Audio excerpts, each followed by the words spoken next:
team, this yard that I was at in Dubai, only ended up being the Dubai Olympic show jumping team.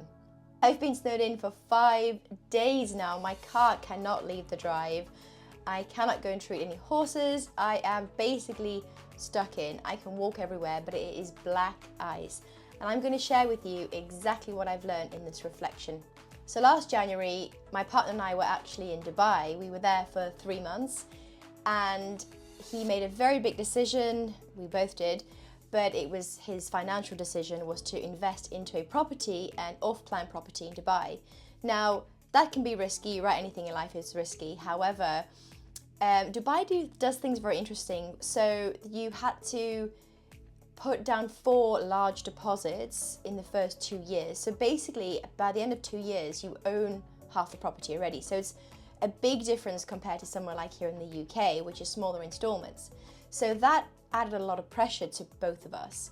However, there was also, it takes two to tango, right? And him and I were in a very rough place in our relationship because of the stress that he was under, and also the internal stress, overwhelm, lack of clarity, and pretty rough place I was in, which is crazy because you're in Dubai, and if you're sat there thinking like you're in Dubai, and I was so grateful to be in Dubai. The weather was the main thing. Like, I love sunshine. For those of you that know me, I'm a sun girl. Like, give me clear day with sunshine any day compared to cold and grey. I shut down.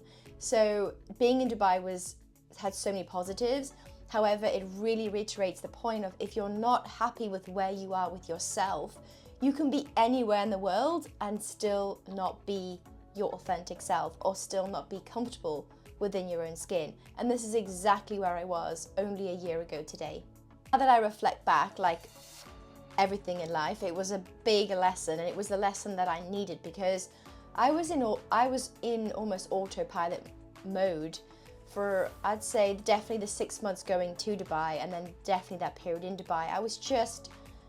I was taking things in, opportunities were coming towards me, but I was very, not there. Do you know what I mean? Have you ever been in that situation or a time in your life where you're going through the motions and you're ticking the boxes, but you're not actually present? You're not actually taking everything in. This was me. Basically, in a nutshell, when we arrived in Dubai in December 2023, I had a message from someone who I had not spoken to in 9 years. And it just goes to show, you never know who's watching you. I don't mean to freak that out, because we know people are always watching us. We know that AI is here and stuff like that. But you never know who's physically watching you from a person perspective across social media. So I'd met this girl probably 9 years ago in a really random situation. We must have connected over Facebook, but never actually, friends or exchange any proper meaning or conversation. And I had a message from her saying, "You're in Dubai." I was like, "Yeah, I'm here." She's like, "Are you treating horses?" I was like, "Yes, I'm a chiropractor, but I have no plan here. I'm here, and I'm going to see what happens." And there it was. She was like, "Right, there's a car coming to pick you up Monday, 9 o'clock. I was like, right, that was all the information that I got. And true, Monday, this blacked out car arrived we were staying in this Airbnb in Dubai, and it took about 2 hours to get there, because if you've never been to Dubai, the traffic in the marina area is chaos. Like, you just walk everywhere. You'll save, not only will you get your steps in, but you will you'll get there a lot quicker because the traffic is awful.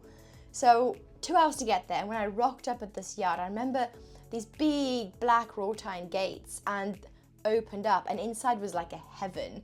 Now, if you are a horsey girl listening to this, it was genuinely like my dream come true. It was, the yard itself was perfection. It was big, it was spacious, it had beautiful barns. The horses were in these like Barbie horse doll houses, where there's almost not real gold, but gold gates and pillars, and the barn doors were beautiful and open. It was like American style, with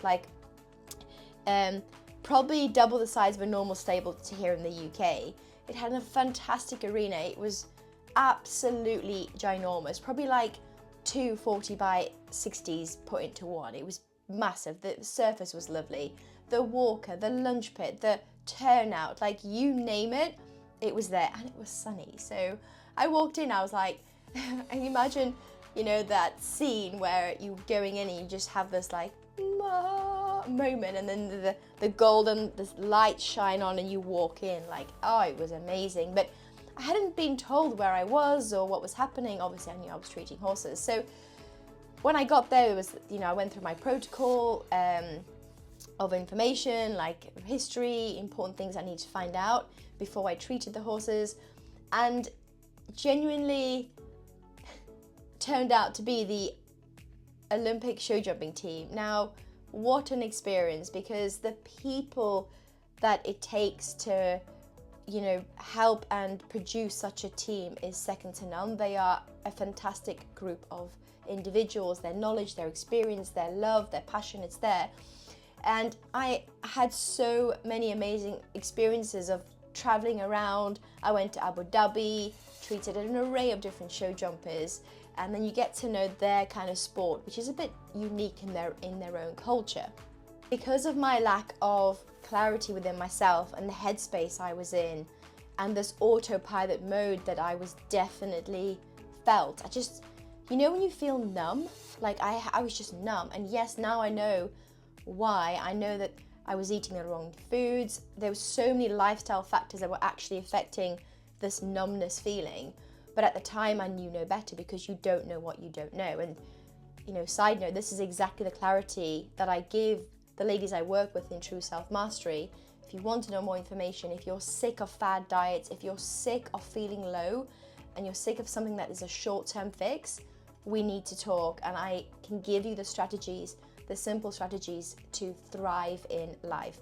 Just comment below, more than happy to help. I remember a few times within the months working there that I was in the stable with the horses, because at the end of the day, no matter what horse I'm working with or dog, I really don't actually, it's not that you don't care, but the label of money or the label of the height or the breed or what discipline, whatever this horse is doing, I treat them all the same. I treat them with the same respect, love, and giving them the time to process, or giving them the time to say something is wrong. I give them that time. And this was the biggest moment I had, because I felt like I was added to a conveyor belt of, you know, you have to fit into the lifestyle management that we've created, which I totally understand, because you're at this level, right? You've got there for a reason, that's how you get there. However, for me personally, I was hit with this like, oh, so on your vision board when you were 18, you put the Olympic team and you're here, like it's come true. So this is working, like this stuff's real. But I couldn't help feeling so disjointed. I felt like I was divided into two. I was like, Nika, you're here. You're here living your dream. I got given the opportunity to go to France with the team to work when they were competing in the Paris Olympics in 2024. Like the opportunity was there, and I thought to myself, like, there was this excitement of like, oh my God, I'm so grateful, and all the hours of the hard work, the years of studying is coming together. And then this other part of me that was like, something doesn't feel right. And if you've been in this situation, you know that there's only so much of that excitement that you can keep going before you think this other side of me is speaking louder, but you don't know what the answer is. And this was me.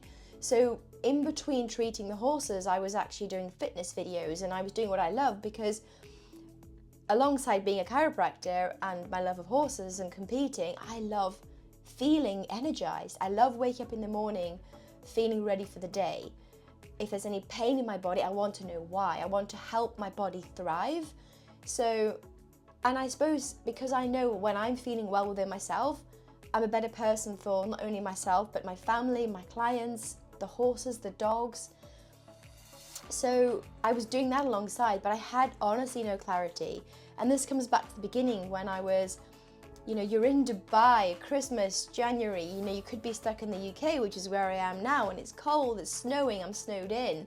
But I'm in such a better place now. I'm so more my authentic self than I've ever been, compared to when I was in a beautiful country with the sunshine and opportunity to work for the Olympics. Like, you know, you think to yourself, really listen to yourself, but actually have a plan. Because the generic term of listening to yourself, yes, you always have these kind of like messages coming through to you, all these like gut feelings of like, that doesn't feel right, but you know, maybe I should do it.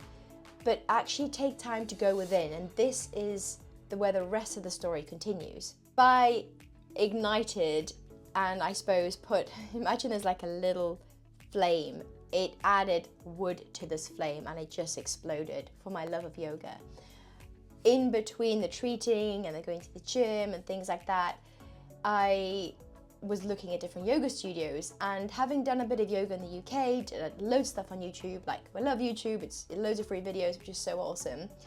I came across this one center, and there's one particular practitioner who was a man who was like probably about 5'2", so about my height, but you know, nothing of him in terms of like, you know, someone who goes to the gym who looks physically strong. But my God, you know, when you're in someone's presence and they just have this energy that is so contagious, so warming, that you just want more of it. And this was what happened. So he had one class on a Thursday, and I was like, I will not miss this class. Why did I love this class so much? For starters, it was so disciplined. And I'm thinking to myself now, why do I like that? And for those of you that don't know, but I actually was a ballet dancer for many years of my life.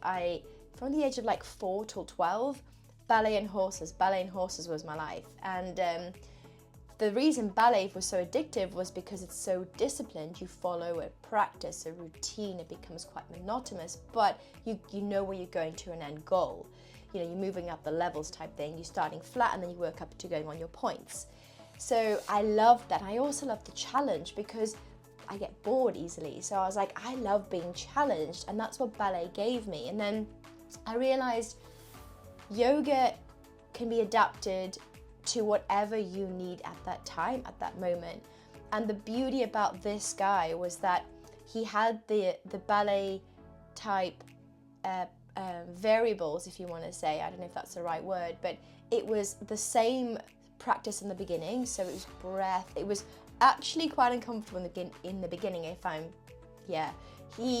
we would sit there and then do like a sound with the back of our throat, which in the beginning I was all quiet, but honestly by like the third lesson I was just like going for it. And the feeling of whatever you want to call release, shift, after just doing that routine in the beginning, I already felt better. I already felt clearer. I already felt like the thoughts and the procrastination wasn't there.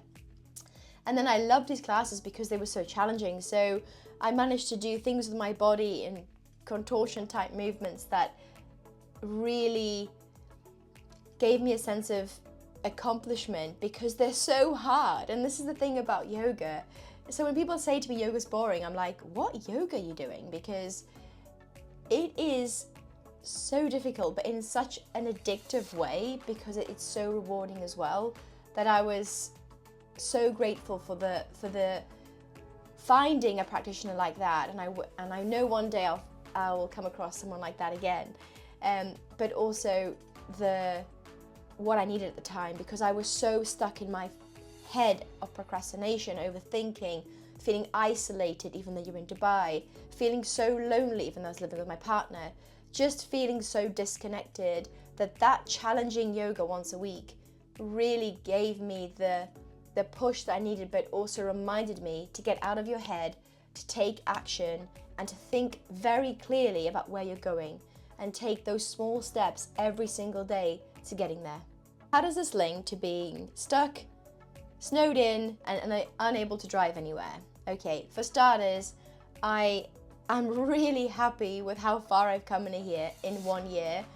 The business True Self Mastery, that is still in the early phases, but my God, I know it's got momentum. I was actually on the phone to a lovely lady who I knew about 5 years ago, who has just lost her way. I mean, life happens, right? Like, stuff happens in life that's totally out of our control. Family illnesses, family losing job, whatever it is, it happens. And this is the thing about life is, don't get stuck and caught up in the I'm fine for now. Like, things are ticking over. I'm not feeling great, but I'm fine for now. Because when things are not fine, and when external stresses do come, and if you're not prepared, this is when you can really hamper who you are, or you can really find it a lot tougher than when you start now, today, learning how to thrive, learning how to fuel your body properly with nutrition, practical steps to help with your mindset, all of the stuff which is pretty much out there nowadays.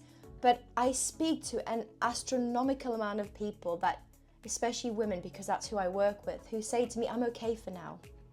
Okay. Why live your life being okay? Why not live your life? And it sounds really cliche, but you live each day like it's your last. And I have to remind myself of that as well, because you get up and you're in a routine and you think, oh, this is happening, this is happening, this is happening. But if you can just take time, 5 minutes to yourself, and be grateful for what you are, when you switch in that emotional state of gratitude, things happen around your life that you might think is unexplainable, but it's because of the energy that you've put yourself in for the day. Energy is attracting like for like. So my biggest tip that I can say here is the clarity that I've got now compared to a year ago. Opportunities are coming my way, and opportunities will come your way when you put yourself into that frame of energy. Don't wait until the perfect day. There's no perfect day, there is only now.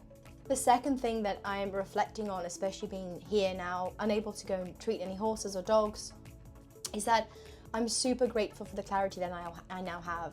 It was almost like I built up this thing in my mind, like when I get to that Olympic level, I've made it. You know, like life's suddenly going to change. And yes, it did change, and not every experience was as I probably expected and played out in my head. However, it didn't happen that way because I had no clarity. I was just going with the flow and being pulled from pillar to post. And then what happened was other people's behavior affected me, and I ended up getting very hurt. But it's not on them, it was on me, because I allowed that to happen. I allowed their behavior to affect me. I allowed them to take advantage of me. And this is the same anything of life. And I've got so many lessons now that I reflect back on that. I'm like, the reason I got so hurt and the reason I was affected was because I allowed it.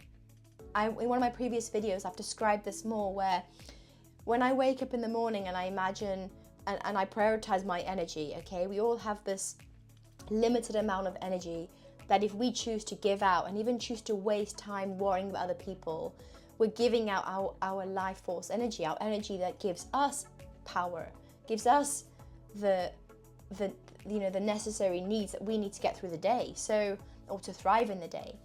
And the biggest thing I find is when I allow people in, they zap my energy, they're draining.